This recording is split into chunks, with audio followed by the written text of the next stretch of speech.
¿Cómo contar la historia de Europa? Un continente de numerosas fronteras redibujadas en múltiples ocasiones y asombrosas civilizaciones que dieron forma a la historia del mundo. Una amalgama de diversidad de ideas, tradiciones y culturas ancestrales y unos cementerios con innumerables historias que contar. Echemos un vistazo atrás en el tiempo y examinemos más de 2500 años de historia. ¿Qué fue? ¿Qué sigue siendo? ¿Y qué le depara el futuro? Europa nunca ha estado unida. Es un continente de conflictos y cooperación. Su diversidad la ha hecho fuerte.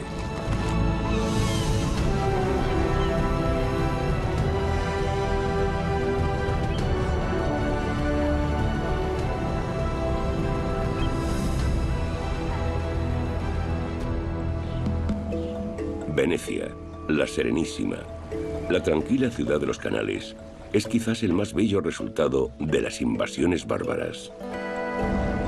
Temerosos de los bárbaros, los nobles romanos buscaron protección en los pantanos del Adriático y fundaron la famosa ciudad laguna en el año 421.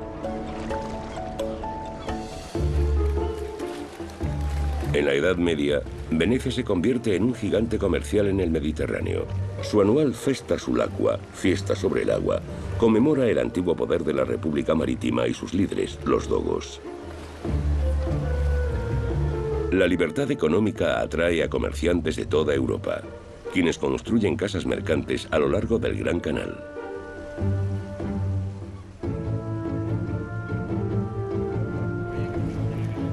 Venecia se convierte en un núcleo de comercio entre Oriente y Occidente. Atesoradas mercancías de Oriente, como las sedas, los paños y la plata, se comercializan con Francia, Alemania, Inglaterra e incluso Rusia.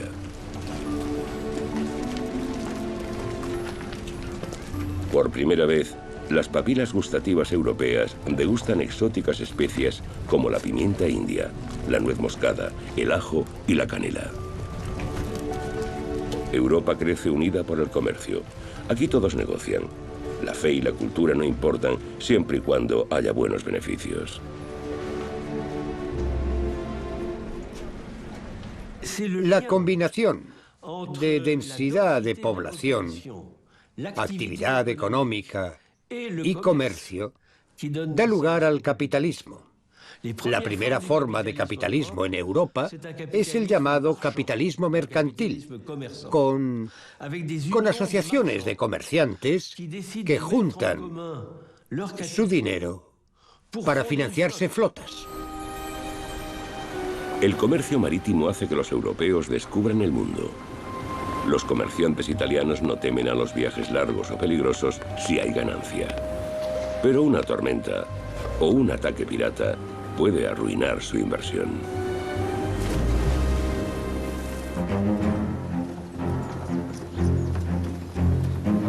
Los comerciantes transportan también sus mercancías a cientos de kilómetros por tierra, una amenaza constante para sus vidas y bienes. Para dejar de temer la pérdida de más dinero, los comerciantes italianos dan con un medio de pago seguro.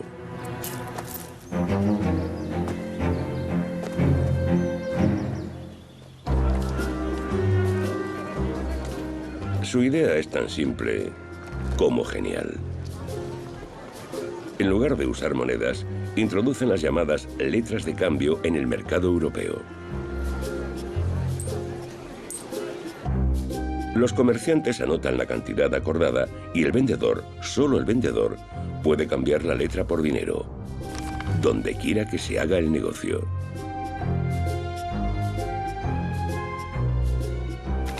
La invención de las transacciones en efectivo impulsa una revolución comercial en Europa.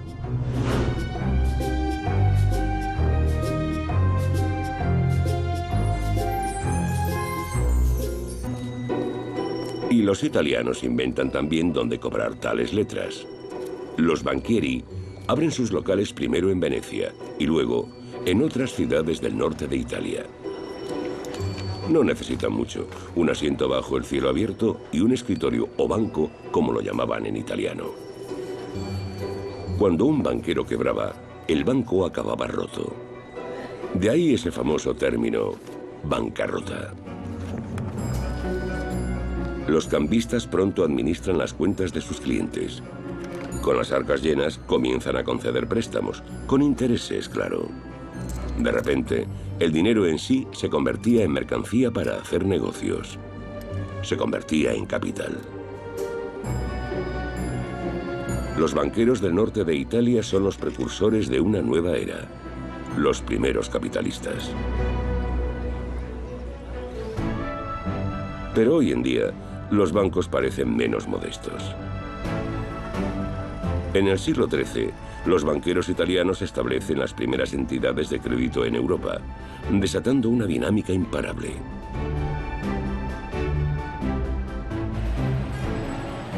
El italiano sigue siendo la lengua del dinero.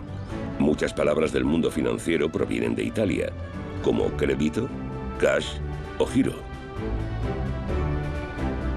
En los centros financieros, las cifras definen la vida cotidiana. Algo que ahora no parece común, pero que no llegó a Europa hasta el siglo XII. El hijo de un notario de Pisa, Fibonacci, pasa su infancia en el norte de África, donde conoce los números indoarábigos. A su vuelta, no solo presenta a Europa a este sistema numérico, sino también su número cero. Hasta entonces, los europeos calculaban con números romanos, lo cual era muy complicado. Ahora, los números son mucho más cortos y es más fácil hacer los cálculos. El sistema de numeración que utilizamos hoy en día, del 1 al 9 y el 0, el sistema decimal, se remonta a la India, así que para ser exactos, debemos referirnos a ellos como números indoarábigos, aunque ciertamente fuera transmitido al mundo árabo-parlante y luego a Europa.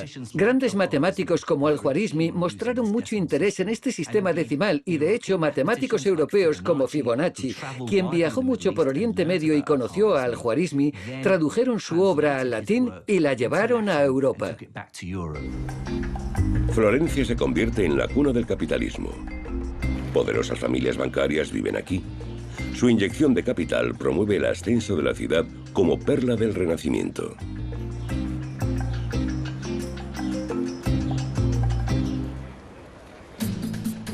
En el siglo XIV, los Bardi y los Perucci son los inversores más ricos de todos.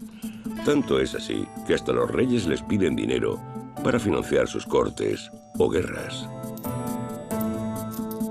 Y los astutos banqueros aprovechan su poder para influir en la política. En lugar de intereses, exigen ciertos privilegios, como monopolios comerciales o poder recaudar impuestos y aranceles. Y al hacerlo, eluden la prohibición de la Iglesia que establece que cobrar intereses es pecado. Los métodos poco éticos de los florentinos elevan las ganancias a niveles récord, hasta que un día llegan demasiado lejos.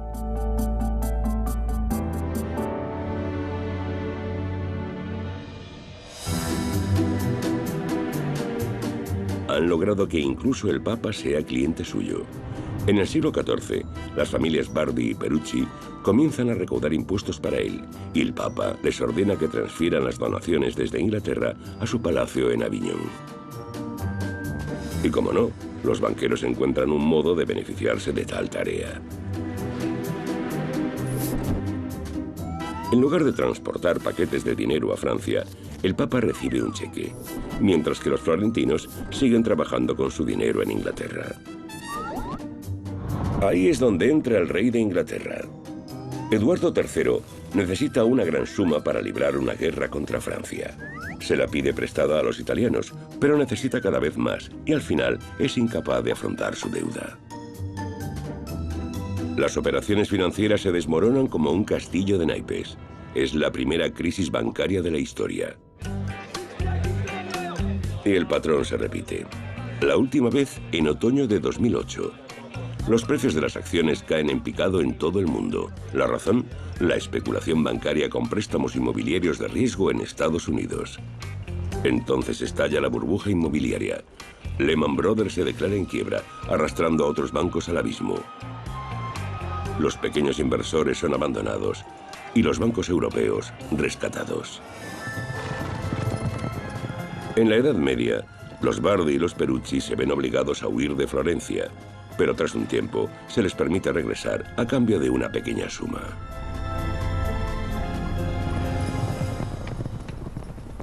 ¿Y cómo es el resto de Europa más allá de Italia? Por fuera no ha cambiado mucho. Sin embargo, la sociedad en torno a los castillos y catedrales europeos es diferente. En el medievo, la nobleza y el clero gobiernan el continente. En la cúspide se hallan los papas romanos y los emperadores alemanes del Sacro Imperio Romano.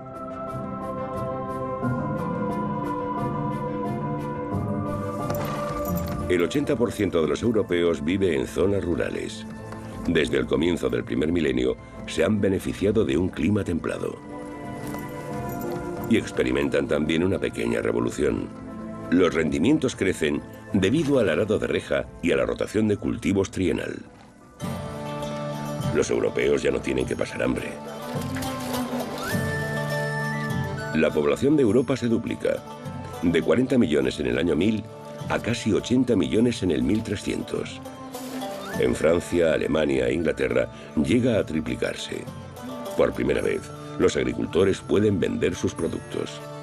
Pero a diferencia de los comerciantes, deben compartir el fruto de su trabajo. El diezmo, el 10% de su rendimiento, va a la iglesia. Y la nobleza, dueña de la tierra, también exige su porción.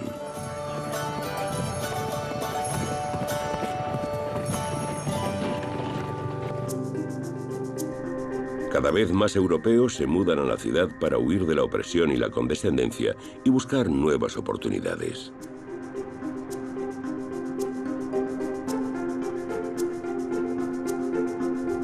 Para el año 1200, alrededor de 1200 nuevas ciudades han crecido alrededor de mercados, castillos e iglesias. En el siglo XIV, Europa central alberga ya 3000 ciudades. Una revolución urbana. Las ciudades en expansión de la plena Edad Media dan a Europa su distintivo aspecto. La muralla se convierte en un símbolo que separa dos mundos, la ciudad y el campo. Afuera hay opresión, dentro libertad y autodeterminación. Los habitantes urbanos se convierten en ciudadanos libres. Hoy en día, el dicho alemán Statut macht freie, o el aire de la ciudad te hace libre, es bastante metafórico, pero en la Edad Media tenía un significado muy real. Te ibas a la ciudad para escapar de la servidumbre. De repente eras libre para tomar decisiones económicas y de otras índoles.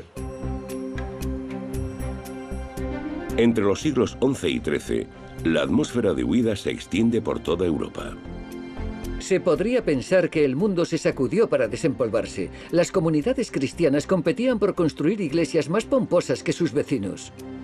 Las catedrales, los rascacielos de la Edad Media, se elevan hacia el cielo. Desde los alrededores de París, un nuevo estilo llamado gótico pronto conquista el continente. Las ciudades europeas se convierten en grandes zonas de construcción. Los arquitectos medievales sueñan con sus edificios, basándose principalmente en su experiencia y en los conocimientos matemáticos que trajeron los cruzados de Oriente. De hecho, se dice que hasta el arco apuntado gótico fue importado de allí.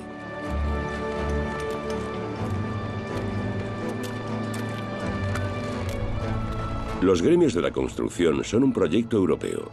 Constructores de Flandes y Francia, albañiles de Lombardía y carpinteros del sur de Alemania trabajan mano a mano, a menudo durante décadas. Y al mismo tiempo refuerzan las relaciones intereuropeas.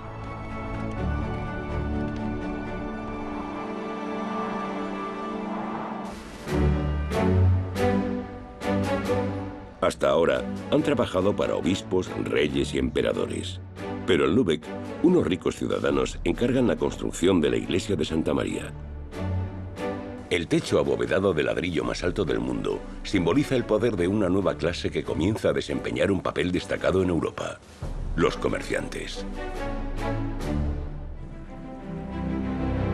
Su poder no está determinado por su nacimiento o por una misión divina, sino por el capital y las buenas conexiones, una revolución social en la Edad Media.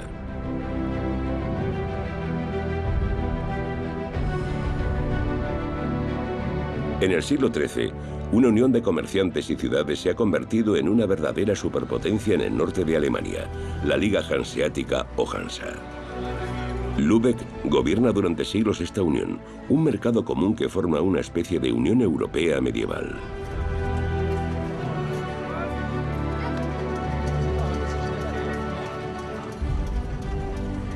Los comerciantes ignoran las fronteras políticas y actúan de acuerdo a reglas y valores compartidos. Los comerciantes hanseáticos no son burócratas. Los llaman homines duri, hombres duros. Desde los puertos bálticos conquistan el noreste de Europa con el arenque, la cerveza y las telas finas. Estos mercaderes de largas distancias abren centros comerciales en importantes ciudades medievales de comercio como Brujas. Las transacciones financieras se realizan en el hogar de la familia Van der Burse, la primera bolsa de valores del mundo. Los hanseáticos cuentan también con un puesto de avanzada en el norte, en Bergen, Noruega. Aquí es donde el pescado seco, muy popular en el sur de Europa, se intercambia por sal y cereales. Los comerciantes se mantienen al tanto de todo con una meticulosa contabilidad adaptada de Italia.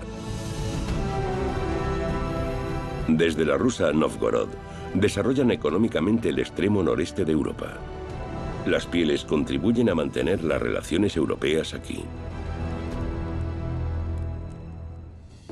En el siglo XIV, más de 200 ciudades de 20 de los estados actuales conforman la red comercial europea de los hanseáticos.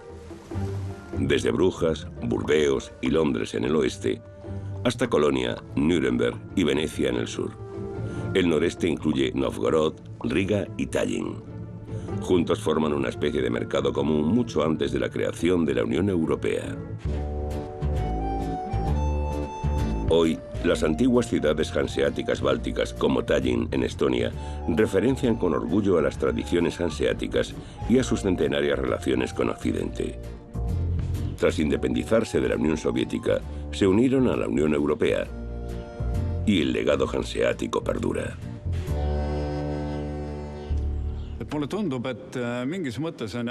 La Liga Hanseática y la Unión Europea son totalmente comparables. En este sentido, Estonia es un gran ejemplo. Se encuentra entre Oriente y Occidente, lo que significa que es y ha sido siempre una importante ruta comercial. Ahora representamos la frontera oriental de la Unión Europea y por eso volvemos a desempeñar un papel crucial. La economía ha unido a Europa durante siglos y ayuda a eliminar las barreras.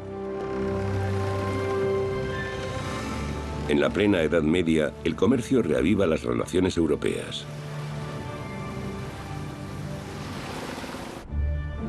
Florencia debe también su auge al comercio. Sin embargo, a mediados del siglo XIV, una plaga llega a la ciudad. La peste negra pondrá en entredicho el orden político y social de la Europa medieval. La epidemia llega a Europa dando un rodeo. Guerreros esteparios la llevan desde Asia hasta el Mar Negro. Y con los barcos mercantes italianos, llega a Europa en 1347.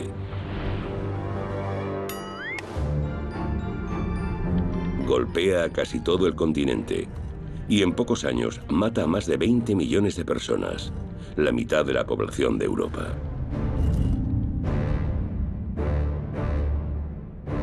En ningún otro lugar afecta más la peste negra a la vida y la cultura. El célebre poeta Giovanni Boccaccio de Florencia es testigo del horror.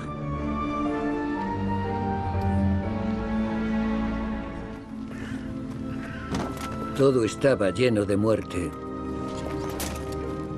2 o 3 eran llevados en una parihuela, a la vez incluso. Maridos y mujeres, 2 o 3 hermanos, padres e hijos. Sin embargo, Boccaccio no se olvida de la belleza. Mientras la mortaja cubre Europa, el poeta escribe su obra maestra, el Decamerón. Al menos en la ficción hay escapatoria a la plaga. Un grupo de jóvenes florentinos logra huir a la Toscana en su historia. Aquí les permite celebrar la vida en inmorales historias.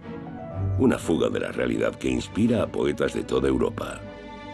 Al francés Rabelais, al español Cervantes, al inglés Shakespeare y más tarde a Goethe en su visita a la Toscana. Pero la plaga no puede detenerse con bellas palabras.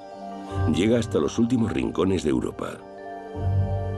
Los cementerios se llenan y se construyen osarios, como el Étrees-en-Maclou en Rouen, capital de Normandía. La muerte es omnipresente. En todo el continente se convierte en el tema principal del arte.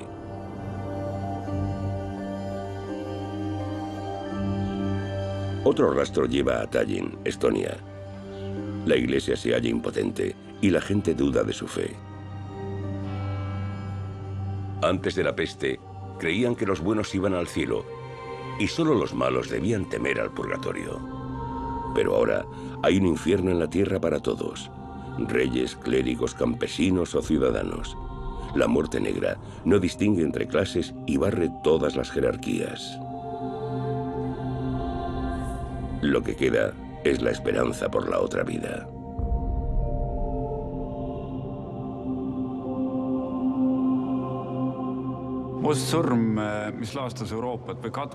La peste negra que asoló Europa en el siglo XIV fue muy significativa. Después de eso, nada volvió a ser igual. La gente vio que para la muerte todos somos iguales. Ese es el mensaje más importante. Somos iguales, seamos jóvenes o viejos, ricos o pobres. Sin embargo, la creencia de que la muerte no es el fin, sino que existe una vida después de la muerte, es también de suma importancia. La muerte es considerada el acceso a la otra vida, al otro mundo. Creer en la vida después de la muerte ha influido en ciudades europeas como Varsovia. Desde la Edad Media, los cementerios han ocupado el corazón de las mismas. Ya no estamos tan distanciados de la muerte. Cada 1 de noviembre, Día de Todos los Santos, los católicos visitan las tumbas de sus muertos, sobre todo en la devota Polonia.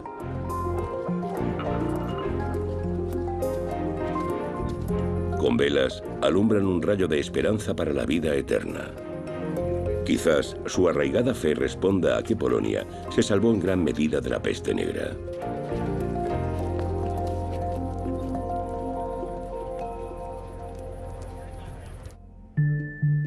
Los numerosos muertos en el resto de Europa han sido olvidados y abandonados, como aquí, en París.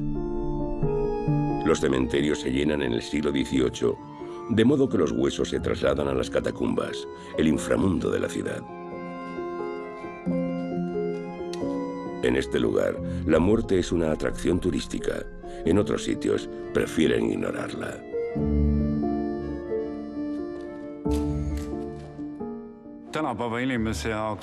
Hoy el tema de la muerte es casi tabú.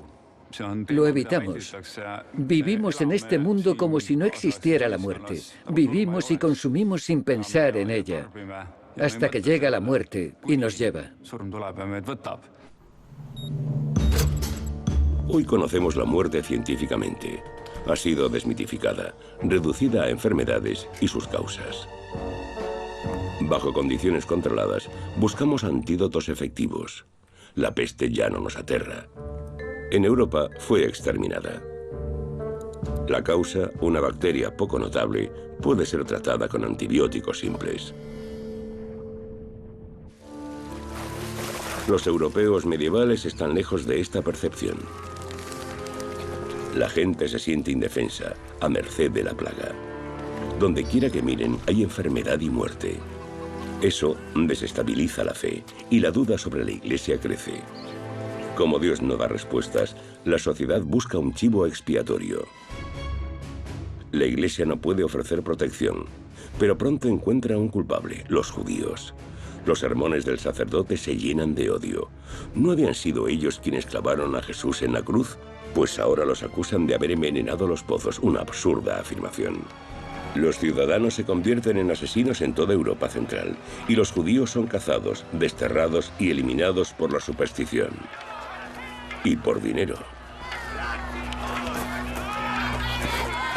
Muchos cristianos en deuda con comerciantes judíos los acusan de especulación. La peste negra es la excusa perfecta para deshacerse de los judíos. En total, más de 500 de sus comunidades son destruidas y miles de ellos asesinados.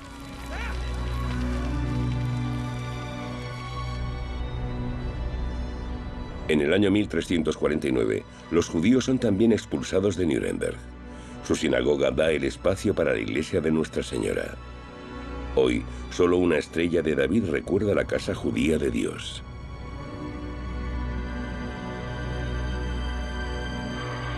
El antisemitismo es más persistente que la peste. En el siglo XX, Nuremberg se convierte en sinónimo del odio de los nazis hacia los judíos.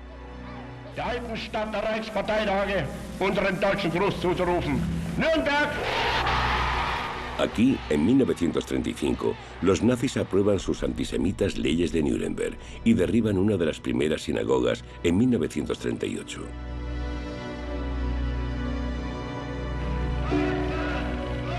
Los pogromos en el Tercer Reich comienzan con embustes y estigmas en la vida cotidiana. Los carteles con consignas antijudías son un presagio de las políticas que finalmente conducen a los campos de concentración. Los nazis comparan a los judíos con las ratas. Una completa deshumanización, ya no en el medievo, sino a mediados del siglo XX.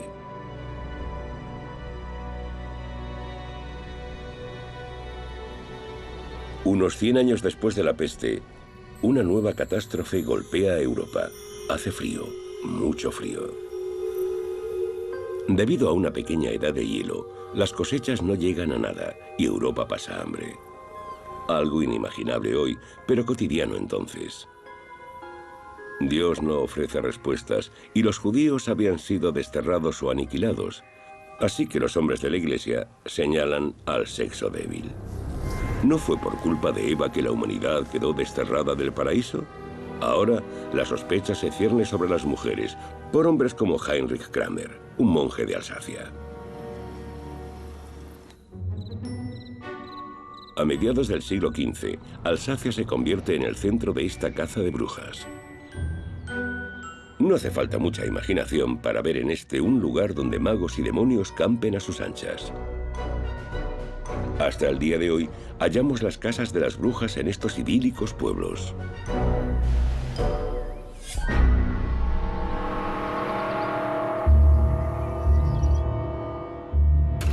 Los libros dan autoridad a la superstición, como el Malleus Maleficarum o Martillo de las Brujas de Heinrich Kramer, una guía de instrucciones para cazadores de brujas.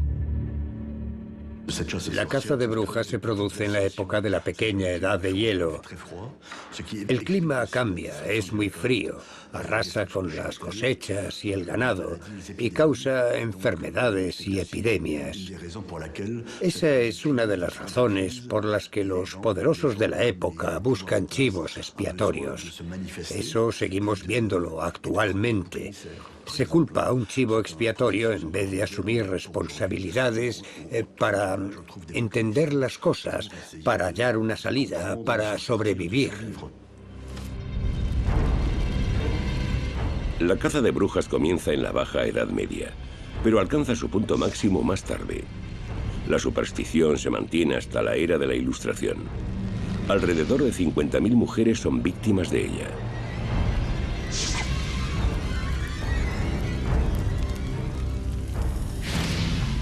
Una de las últimas, la escocesa Helen Duncan, es sentenciada bajo la ley de brujería de 1944. La pitonisa aterra a las autoridades, pues es conocedora de secretos militares, y todo ello poco antes del día D. Un caso más sospechoso de espionaje que de brujería. Hoy, la caza de brujas ha terminado, y festivales folclóricos recuerdan a los europeos su oscuro pasado. Como la noche de Walpurgis en Alemania, la madrugada del 1 de mayo. Pero vemos costumbres similares en toda Europa.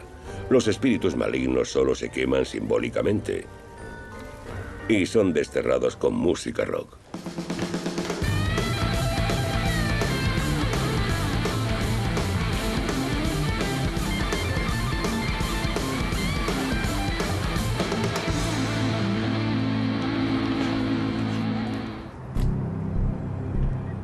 La pequeña edad de hielo tiene graves consecuencias, y no solo para las mujeres.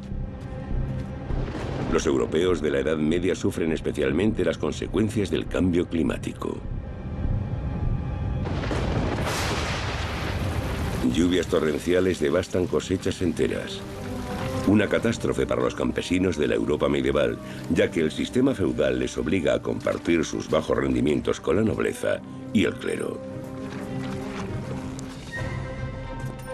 Mientras la iglesia y los nobles se llenan los bolsillos, la gente se muere de hambre, pero los campesinos llegan a su límite. A partir del siglo XIV van a las barricadas, desde las Jacqueries en Francia y la revuelta campesina en Inglaterra hasta la guerra de los campesinos alemanes en el siglo XVI. Por primera vez en Europa, la gente común se echa a la calle exigiendo libertad e igualdad. Also, meine Brüder, sind wir frei und wollen frei sein für immer.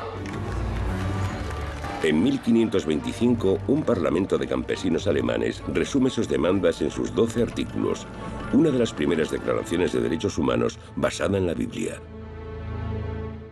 Durante mucho tiempo los campesinos ni siquiera podían votar. Apenas existían. Es cierto, durante un tiempo son fuertes y amenazan a aquellos en el poder, pero siguen siendo despreciados y tratados como un cero a la izquierda, como aldeanos retrasados que no saben nada del mundo. Pero todos necesitamos comer. Todos necesitamos a los campesinos. Hoy, la ira ha unido de nuevo a los campesinos de Europa. Pero no es el hambre lo que los lleva a protestar, sino la política agrícola de la Unión Europea.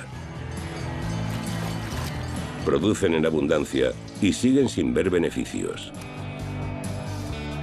En la lucha por los precios bajos, los pequeños agricultores no pueden seguir el ritmo y protestan en Bruselas, cuando la política agrícola común tenía por objeto promover la paz en Europa.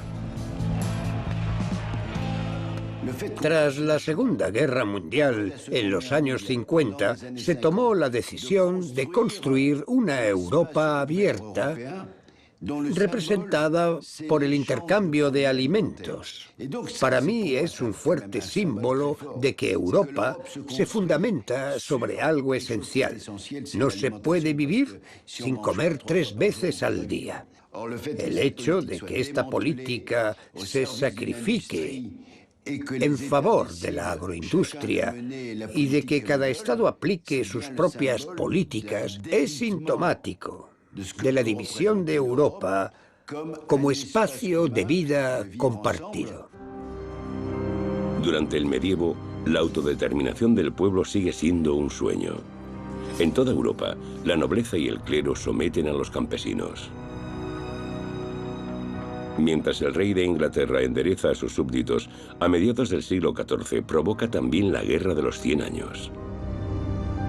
Quiere desafiar a su primo, el rey de Francia, por la corona francesa.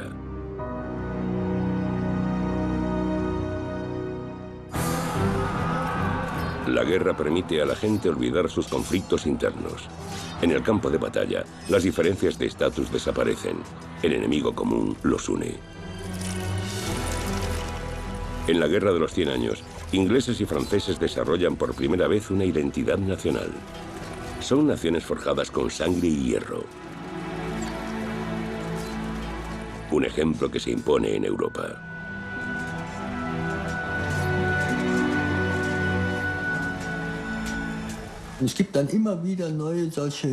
Se producen varios acontecimientos que insinúan el desarrollo de algo parecido a un sentimiento nacional, a una identidad no definida por sí misma, sino por el enemigo.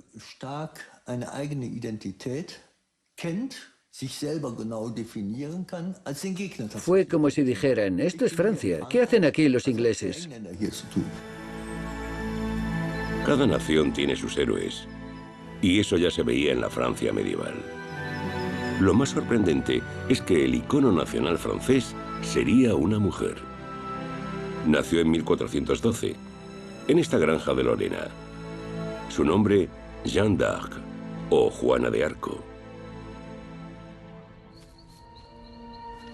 Juana está convencida de que su destino es expulsar a los ingleses de Francia de una vez por todas.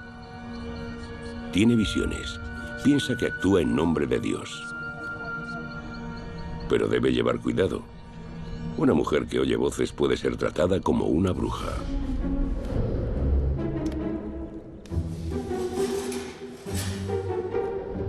Se viste de manera masculina para ser tomada en serio. No solo examinan su salud mental, sino también su integridad física.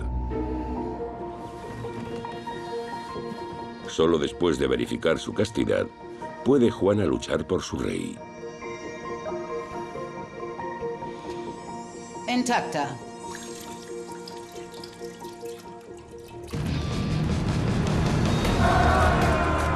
El 8 de mayo de 1429, Juana combate en Orleans, el bastión más importante contra los británicos.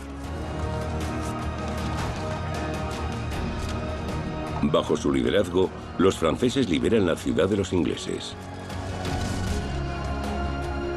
Nace entonces una heroína francesa, la doncella de Orleans.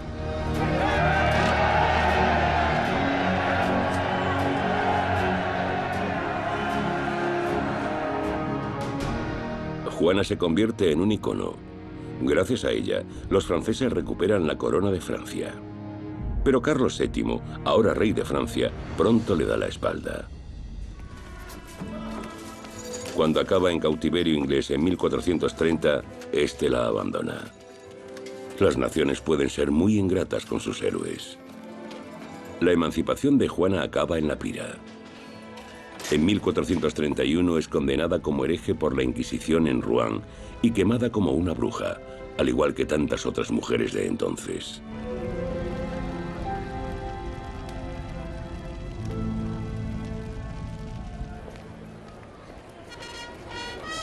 En la era moderna, los franceses redescubren a Juana como santa nacional.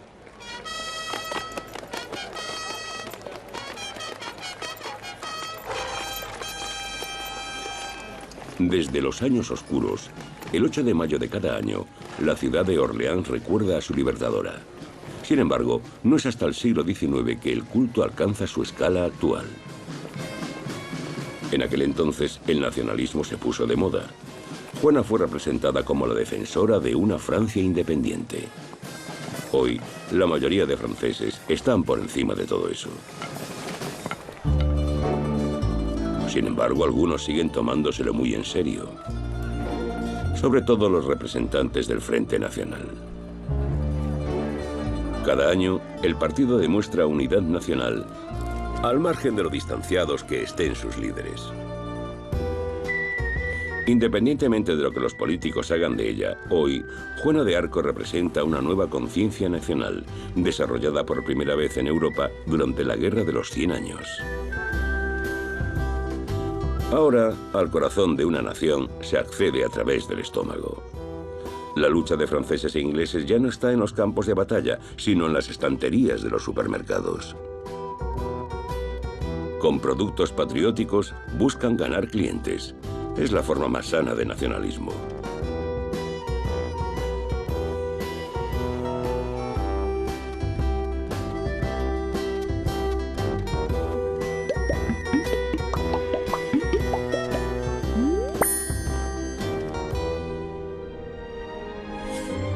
A principios del siglo XVI, la luz del conocimiento va ganando aceptación en Europa. ¿Qué lugar ocupa realmente el Sol en el universo? Esa es la incógnita que no deja dormir al canónigo de Frauenburg o Framborg por la noche. Nicolás Copérnico, quien hace de la ciudad en la actual periferia de Polonia el centro de la astronomía europea. Con los métodos más sencillos, Copérnico descubre los secretos del firmamento. En lugar de un telescopio, utiliza el llamado triquetrum. En realidad, la astronomía es solo un pasatiempo que el clérigo practica desde sus días de estudiante. Pero Copérnico hace un descubrimiento revolucionario. El centro de nuestro sistema planetario no es la Tierra, sino el Sol.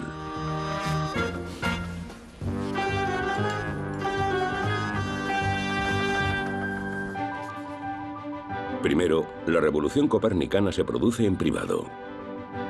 No es hasta 1543, poco antes de su muerte, cuando publica su modelo heliocéntrico.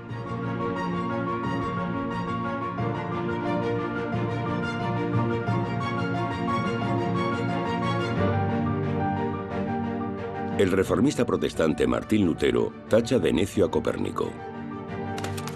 La Iglesia Católica se aferra también a la cosmovisión bíblica y prohíbe la obra hasta principios del siglo XIX.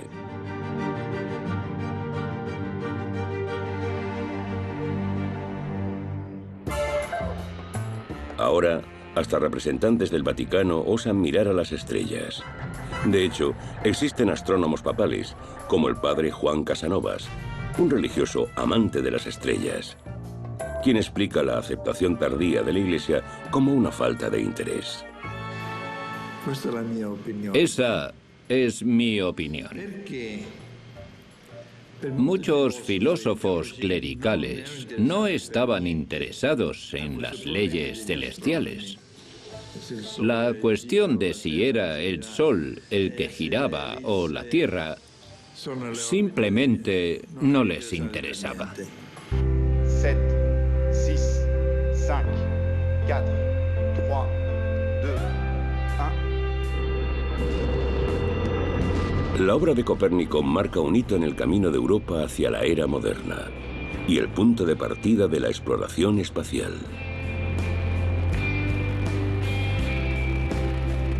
La Agencia Espacial Europea nombró un satélite en su honor. Copérnico no mira al cielo, sino al planeta azul, como los astronautas. Una nueva perspectiva.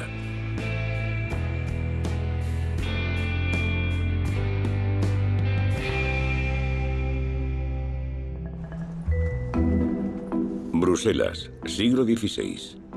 Aquí, algunos europeos no solo miran a Dios o al cielo, sino también a sí mismos. El continente está al borde del abismo desde la Edad Media hasta la modernidad. Fuera de las iglesias, el debate sobre la vida y la muerte había sido tabú. Pero la curiosidad va prevaleciendo sobre la fe y la superstición. Andrés Vesalio, nacido de padres flamencos en Bruselas en 1514, quiere explorar los secretos de nuestro cuerpo y estudiar la anatomía humana. Para ello, debe ser ingenioso. La Iglesia prohíbe el examen de cadáveres, pues lo considera una ofensa contra la creación divina.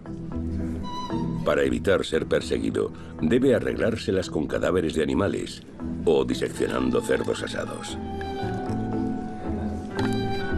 En Europa Central, las viejas leyes religiosas siguen obstaculizando el progreso científico.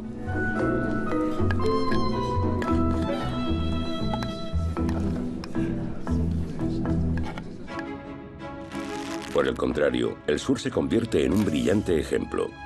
El Renacimiento, la renovación de Europa, comienza en Italia, donde primero se extendió la peste. En una pequeña área, reinos, ducados y repúblicas compiten por el poder y el prestigio. Su competencia estimula los negocios, pero también el arte y la ciencia en el norte de Italia. La competencia entre ciudades siempre ha sido uno de los principales motores de su desarrollo, ya que cada ciudad mira a sus vecinas y trata de superarlas. Fue así en la antigüedad, en la Edad Media y sigue siendo así ahora.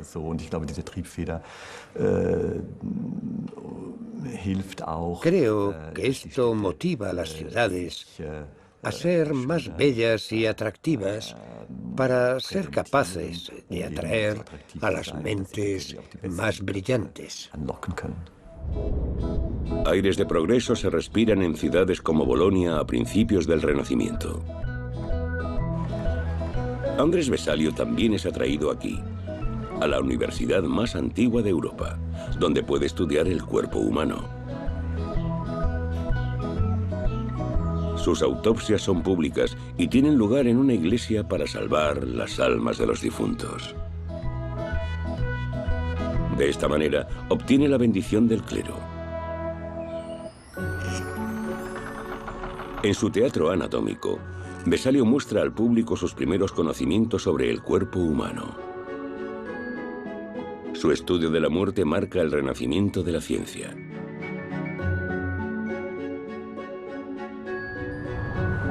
Vesalio publica sus hallazgos en el primer libro de anatomía del mundo. Sus detallados dibujos son la base de la medicina moderna.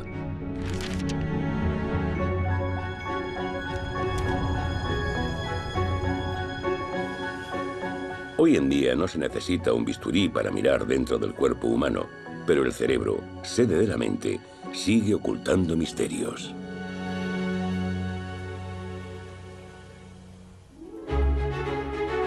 Todo comenzó aquí, en Florencia, la cuna de la Europa moderna, lugar de origen del Renacimiento y de sus más destacados representantes. Como Miguel Ángel, quien se basa en modelos antiguos con su famoso David, aunque ni él es la mayor estrella de la ciudad. A finales del siglo XV, comienza aquí el ascenso del que podría considerarse el mayor genio universal de Europa, Leonardo da Vinci. Sigmund Freud hablaría más tarde de él.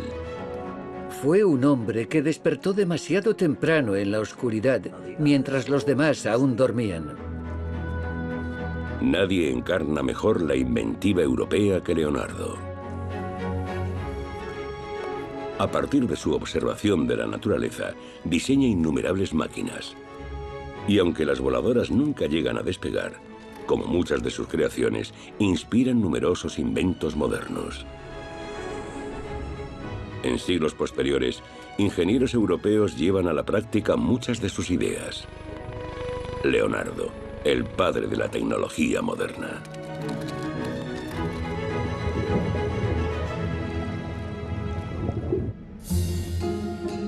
Pero a Leonardo le interesa también la anatomía humana.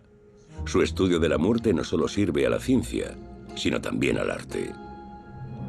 Como muchos maestros de su tiempo, ve el conocimiento del cuerpo como un importante requisito para capturar la esencia humana en el lienzo. Una de sus pinturas de mayor éxito fue la Mona Lisa, el retrato de la esposa de un comerciante florentino. No de un santo, como en el medievo, sino de un sujeto mundano. El individuo regresa al arte europeo. Con Leonardo, el Renacimiento llega por fin a Francia. Por invitación del rey francés Francisco I, pasa los últimos años de su vida en el Valle del Loira. En Chambord, deja su huella con el diseño de una escalera de caracol en el centro del castillo. Sin embargo, Francia debe su ascenso al centro del arte europeo a otra obra maestra, la Mona Lisa. Leonardo se había llevado su obra favorita a Loira, donde la guarda en secreto hasta su muerte. A finales del siglo XVIII, la Gioconda encuentra un nuevo hogar en el Louvre, hasta que es robada en 1911 por un pintor de casas italiano. Vincenzo Perugia quiere llevarse la Gioconda a casa. Para los italianos es un símbolo nacional. Su desaparición se prolonga más de 2 años. Antes de regresar a París, recorre Italia en tren. Desde entonces ha sido la pieza central del Louvre y atrae a millones de visitantes cada año. Europa ha dejado atrás sus años oscuros, pero las crisis y catástrofes del pasado han marcado la fe, la ciencia y el arte. Sin muerte no habría habido renacimiento. Y sin el renacimiento de Europa, quizás no habría habido una Mona Lisa de misteriosa sonrisa.